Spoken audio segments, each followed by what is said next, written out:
on this opening lap is to do that little bit of weaving. It's not something that's normally acceptable, but in these conditions with the very good temperatures, he needs that temperature as quickly as possible. Up the hill out of Tosin for the first time then. Mercedes and Raffaele Marciello runs third then, fourth Christopher Hasse, and then in fifth spot Christian Klein in the leading McLaren to the X4 Porsche. So Klaus Bachler gains ground on the outside as they drop down towards Aqua Minerale for the first time on asking. Now, of course, the VOP is such that all the cars are very good. You've got to be really brave. The next corner, the Variante Alta, again, not the easiest place to overtake. Look at the weaving that's going on. You think it was a warming up lap, far from it. It's a racing lap, and yet people are still on a cold day in Italy. Conditions. And on the Philip, you can see what's happened to Variante Alta. People have just been forced wide. That's normal in the opening lap, but nevertheless, a lot being looked on favourably once the field begins to settle down as they run down into two. Left made on the inside there, look, number 19, that Giacomo Altway going through, picks up a place.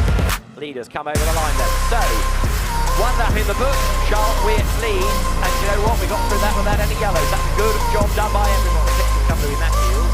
That is Patrick Capri's battered Ferrari. So, I didn't speak too soon about the yellows. It was Capri going off there, cracked up for him.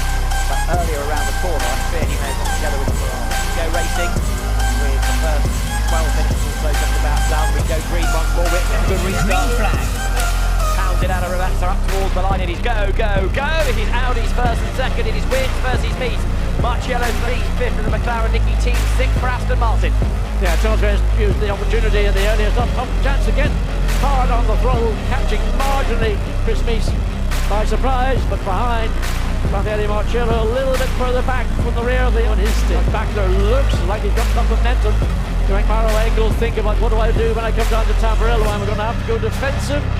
And likewise the Aston Martin Nicky team doing the very same thing with Christian Klein. Aston looks to go on the inside, can he get alongside? Yes, he does. Nice clean pass by the Dane. On the outside, coming into Rivazza, that's the second of the BMW, loses the place. And that was a sort of almost like a schoolboy error. The classes are being led by Gold Cup number 10 out of Atiki, just a bit further back, came nicely. And that was the leader getting it wrong. Charles Weirtz coming out of the Villeneuve chicane, rapping it across the gravel, and he has gift-wrapped the lead and given it to Christopher Mees. Well, Christopher Mees certainly did not need to ask twice on that one, and well, Philip Suffolk see just too hot, caught the gravel, dragged the car across the grass track. Oh, that the Aston Martin gets alongside and takes it away from Christopher Hasse. So Nicky Team goes through, goes fourth. That car's getting stronger and stronger as the stint goes on, and this was it. Side by side up towards the timing line. Oh, there was a big whack between them. Yes, that's I saw the bodywork flying. I didn't see the contact initially, but that was what caused the bodywork to fly. Drama for Hugo Valente. Dust settling as he been off the road, coming out of the Villeneuve chicane. Yeah, he ran right again on the exit of the chicane. We didn't see it happen, but we saw the consequence of the dust up in the air. Up the hill we go, and further down the field. Back up at Kebencian. Oh, that's the reason why. Oh, yeah. Oh, dear me. Wow. That was a Code Brown moment as they all scattered. Oh. Wow. Well, that was lucky. Lucky. That's the understatement of the day. Rob Collard, and he's in the gravel. Did he get there with any assistance? Down on the safety car. It will be in this time. Bear in mind, we're only a quarter of an hour or so away from that first round of pit stops. So we'll just get a pattern emerging after the restart. Down the pit, Raffaele Marciello is on his toes. He's almost on the toes of Charles Weirtz because he's sort of urging him on, saying, come on, I'm ready to go. Yeah, but watch the Aston Martin, the 95. Oh, he's gone. Christopher Mees has decided to go already. And that was even earlier than we saw Charles Weirtz. He didn't wait even until he got the exit of Kebencian too. Now, watch the fourth car in line. That is Nicky Team. He is going to do all he can to make an opportunity as they go down into Tamburello. I fear the gap between the Mercedes and the Aston is maybe a little bit too big. But look, the Aston's moving one way. Raffaele Marciello in the Mercedes is not going to give him any opportunity whatsoever. But that was the thought that was in the head of Nicky T.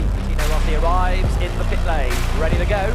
It's not often in GT World Challenge that you hear the crowd cheer for a driver when he arrives in the pit lane. Valentino gets that honour, and he's about to get into the car. Of course, the car drops the road ahead of him. He can really push now. And what's that? Is that fuel? Well, that's a big fuel spillage on the. Whose pits are those? This is WRT, is it? Well, that's a real leaker. Dear me, I've not seen that level of fuel. And that's coming out of the overflow. So, place car heels. So, as John said before, there they both are. So that means that Mies now leads Mark Yellow. Keen to see whether the gap comes down any between those two in the sectors. Now that Raffaelli's got clear road ahead of him, and the answer is yes, he does. He's 4 tenths quicker in the first sector alone. It's the Santilop car that loses the lead. So the WRT entry goes through. The Mercedes stays ahead of the Aston. Well, there's been a change for the lead, but third and fourth in a row, and through he goes. Marcus Sorensen has got. That is 97, the Pro-Am Aston, the second car, if you like, in stride. Here, a new in the car, and that's a disappointment. Now that was the one. Whether it's mechanical, electrical, hydraulic. Oh, 27 spins coming out of Tosa. 5, 4, 3, 2, 1. Full course yellow now. Not only is he spun it, he stalled it, I think. Whatever the problem is, the two cars now at the same part of the racetrack, immobile, one off the track, one on the track. Now they come then to the completion of what will be lap 57. Will go racing this time. It's our third interruption. Safety car, lights off. Drama in the background, a big hit. Oh dear, BMW, that's 50. I think that's the... Wow. Benjamin Robiano, and that's not going to be the end of the season. No. That's at all. That is a massive Safety hit. car lights on. We remain in safety car procedure. No kidding, Alan. I'll tell you what, I think it's more than a preliminary. That's going to take some time. A, to remove the Bentley, but also the amount of bodywork that is right on the racetrack, on the racing line, offline, any part of the race. And that looks like Jordan Witt.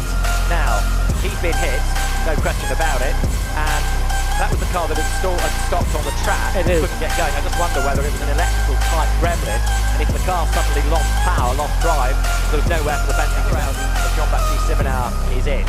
But there's his car controller, he doesn't get a chance to come out. No, it's too close to the Audi coming in, so he was like blindsided, watching the car directly ahead of him, and just simply missed his spin. For the tyres up to temperature. When does he go? Now he's going to go now.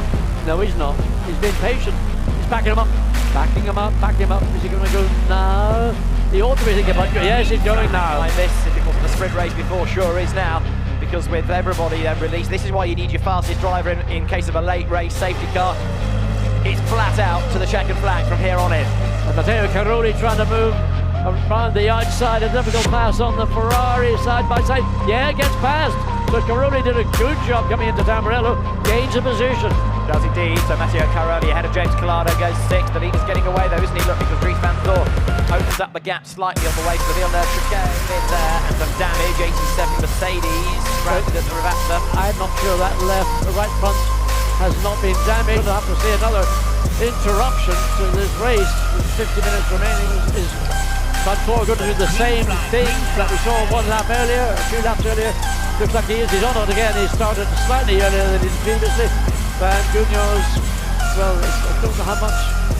It's not bad. He's had a good start. I think he'd be happy with what he's done. In fact, as Lucas Stoll says, maybe the one of the 3 lead cars that's dropped back and is under pressure from Matteo Drudi in the 4th place Audi. Now here comes Niederhauser.